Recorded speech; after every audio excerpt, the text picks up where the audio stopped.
More than 10 years have passed since the Great Recession, the strongest and most severe economic crisis that humanity has ever experienced since the Great Depression. Its effects went beyond the simple economic shock. Millions of people around the world lost their homes.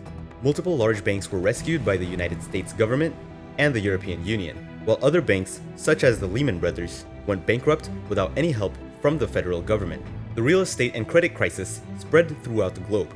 The vast majority of nations went into recession. The credit crisis had an impact, above all, on the developed and developing nations. Among them, the European Union suffered from a credit crisis, which caused a debt crisis in Spain, Greece, Italy, and Portugal, almost causing the default of Greece and Spain. To this day, Greece is 25% poorer than it was in 2007, and Spain had only recently surpassed pre-crisis levels. Today, it has been a little more than 10 years after the beginning of the worst economic crisis of the last 70 years. The US economy is in a tremendous boom. Meanwhile, at this time in 2008, unemployment had even reached 9.5%. Currently, it is at 4.6%, the lowest level of unemployment since 1960. The dollar is currently appreciating against the euro, the pound sterling, and other currencies. The economy is experiencing a rapid growth, but some believe that this is a sign that an equal or worse crisis than 2008 is coming. Is this true? Are we soon facing an inevitable recession? This is what we'll explore today. Let's begin.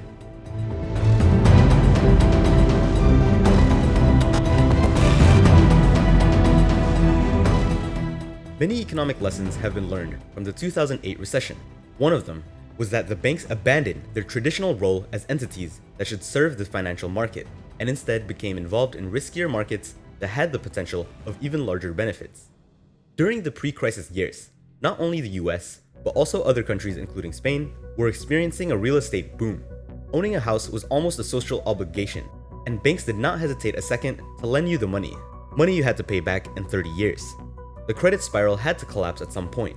Prices per square meter were rising all around the world, and countries like Spain built more houses than France, Italy, and Germany combined.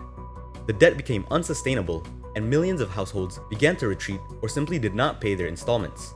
Billions of dollars began to evaporate in the US, the EU, Asia, and Africa. The bad credits led to the fall of the Lehman Brothers on September 15, 2008, the date in which many consider as the symbolic date of the beginning of the crisis. The Lehman Brothers was the fourth largest investment bank in the US, and its fall was so deep that Wall Street said they went straight to the devil. It was clear that if the fourth largest bank in the US was prone to failure, the rest were not invincible either. The stability of the US dollar was truly at risk. The banking scape cost billions of dollars in taxpayer money in several countries, all to prevent the financial and banking system from collapsing. On September 18, 2008, Henk Paulson, the Treasury Secretary, and Ben Bernanke, the chairman of the Federal Reserve, went to the US Capitol building and told congressional leaders that if they did not authorize a bank bailout of $700 billion, the financial system would implode. Congress had no choice but to approve it. Then the Wall Street panic began to decrease. So what happened next? The $700 billion rescue was approved after the fall of the Lehman Brothers because what the Treasury did not have was the legal ability to save it. Even so, the Federal Reserve believed that their downfall was not such a big threat to the dollar, but now we know that it had led to the systematic collapse of thousands of other banks. The 2008 crisis also took place amid a key presidential election. President Obama was elected with the promise of recovering the country. The official version of the Obama administration's legacy was that its rescue operation had managed to stabilize the financial system. The US economy had recovered, driven by a fiscal stimulus that the Obama administration sent to Congress in February 2009, which was approved, taking a Democratic majority. When the stimulus was received, the federal government gave another economic boost by buying vast quantities of bonds. This is commonly known as quantitative easing, used above all when interest rates are already at 0%. Eventually, under the pressure of regulators and Congress, the big banks reformed in order to avoid a repeat of 2008. Many economists are divided on whether Obama should be given credit for handling the crisis and recovering the economy, or to be criticized for the excessive amount of debt that was generated due to the fiscal impulse. The truth is, in the 8 years of the Obama administration, 11.5 million jobs were generated. Clearly, this is something positive considering the size and severity of the crisis that took place. However, this didn't surpass Ronald Reagan with 16 million jobs and Bill Clinton with more than 22 million. Obama's streak continued for more than 75 months in a row. The US economy was experiencing a healthy growth, around 2.5%. And for the first time, the Federal Reserve began to raise the interest rates slightly. That is, increasing the cost of lending money. Thus, the unemployment rate began to fall more and more. By the end of 2016, when the US presidential campaign began, the unemployment rate was at around 5.4 and 5.3%. That's the moment Trump appeared, criticizing that Obama's economic recovery was the slowest since World War II. Perhaps he ignored the fact that the economic crisis of 2008 was one of the worst crises in history. Also, then presidential candidate Trump even dared to say throughout the presidential campaign that the US had an unemployment rate of between 20 and 30%, indicating that 5.6% was a false and misleading number. The US has never had unemployment rates anywhere near 30% in recent history. The closest it had been to this figure was between 22 and 25% in the year 1930, just after the Great Depression. In 2009, in the midst of the international financial crisis, the unemployment rate reached 10%, but never exceeded 20% as Trump falsely stated. For a competitive, industrious, and dynamic economy such as the United States, having an unemployment rate close to 9 or 8% are indications that the country is in an evident crisis. Other developed economies, such as France, which experiences an unemployment rate of 15%, is a clear sign of crisis. In the case of Spain, the unemployment rate of 7% would be excellent, but it is usually between 13 and 16%. Currently, it's at around 13.6%. In fact, the American economy has been in its longest period of continuous growth in its history, close to 10 years of growth. Business cycles are continuous, but growth of this kind isn't always going to be sustainable. This does not necessarily mean that the US has to go into recession, but normally it should have already taken place. So, why hasn't this occurred yet? When Trump took office, the Republicans also took or had the majority of the Senate and Congress. The president and his party enacted a tax reduction law which reduces taxes for middle-class families and also for large corporations by almost 12 points. The stimulus worked, at least temporarily. Many economists predict that tax cuts, along with an increase in military spending, will initially improve the economy. It is believed that around 0.3 points in the 2.9% growth of 2018's GDP can actually be attributed to tax cuts. But the effects may be fading. There are signs that the US economy is slowing down. There are many factors to be taken into account in this disengagement. The current trade war between the US and China, for example, where Trump has raised tariffs from 10% to 25% on Chinese imports.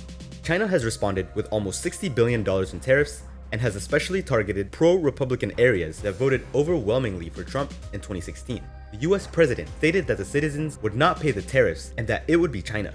But even officials inside the White House admitted that it would be the citizens that will pay for a part of the brutal increase in imports. Most economists believe that American companies and consumers will pay for these tariffs. It is essentially going to be a new tax increase. But over time, consumers and businesses can reduce this cost by replacing high-priced products and reducing consumption of Chinese products. With Trump doubling tariffs to China for failing to reach an agreement, the Treasury Department has raised nearly $100 billion for the importation of Chinese products, most of them paid by US citizens. China still has many cards to play with. The country is still a great source of profit for Apple, Boeing, General Motors, Starbucks, and other large corporations. China can use its financial firepower and government control over economic levers to withstand a prolonged trade war. Another option would be for China to let its currency depreciate against the dollar, making their goods cheaper abroad to try and offset US tariffs. This could enrage Trump more and raise his rates even more. It could also tempt other countries to devalue their currencies, unleashing a potentially costly currency war. And a Chinese devaluation could cause Chinese families and households to send their own savings out of the country. The commercial war is costing the country. At least it is partly responsible for the economic slowdown that it is experiencing. That is very clear.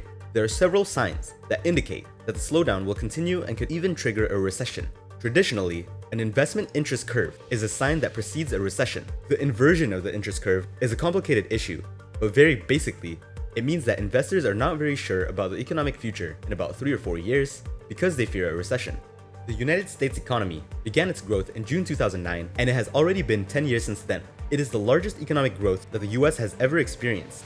The average growth after the Second World War has been approximately 58.4 months. But this current expansion has already doubled this. The unemployment rate is currently at 3.6%, the lowest rate in the last 60 years. The recessions have also been preceded by a record decrease in the unemployment rate. The difference is that in a possible recession that will occur in 2020, the United States will experience things that had not been previously considered. The first is that the US has an enormous debt. it owes 105% of its GDP. When its recession began in 2008, it owed 67% of its GDP. If we add to that, every year, the federal government deficit seems to grow. Living on credit would be one of the ways to combat the next recession. Something that will also be different would be the interest rate. The Federal Reserve System, during each recession, has lowered interest rates to attract consumption and investment. But this time it will be different. As you can see in this graph, since the recession of 2008, the interest rate of the FED has barely risen. For most of the decade, they were negative with the quantitative easing program. Even in the European Central Bank, for example, it has not raised its interest rates and keeps it at 0%. If another recession hits, the Federal Reserve will no longer be able to play with interest rates. Many economists are divided in the issue of the US overheating. Most agree that a slowdown is inevitable, but a recession as such is not certain to occur. With more than 10 years of economic growth, it is possible that the growth continues, but history has told us otherwise. So what do you think of this issue? Do you think the American economy will inevitably go into a recession? Do you think the trade war between China and the US is something positive? So I hope you like this video. Don't forget to like and subscribe for new content every week. See you next time.